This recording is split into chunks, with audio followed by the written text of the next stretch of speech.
कटकरे प्रथम कोविड आक्रांत चिन्हट होइछन्ते 45 वर्षीय जणे व्यक्ति कोविड पॉजिटिव होइतबा टेस्टरू जना पड़िछे। से गत किछि दिन धरी थंडा ज्वर रे पीड़ित थिले। कोविड टेस्ट कराइबारु से पॉजिटिव चिन्हट होइछन्ते।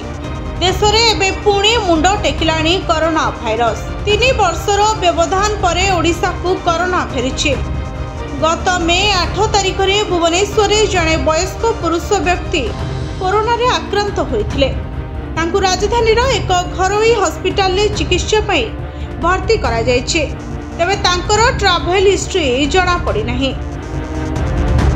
सेपटे मुंबई, पुणे, चेन्नई, अहमदाबाद रे कोविड आक्रांतक संख्या लगातार वृद्धि पाउछि।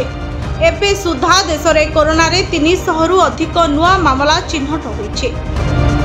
JN.1 होछि ओमिक्रॉन उपप्रजाति, जहार लक्षण कोरोना अन्य प्रजाति परि रहिछि। तबे आगुको एहार संख्या द्रुत गति रे बढ़िबा नै स्वास्थ्य विशेषज्ञ आशंका प्रकाश करिछथि। मे 20 तारिख रे मुंबई रे 2 जण आक्रांतक मृत्यु कोविड-19 ने होइछि।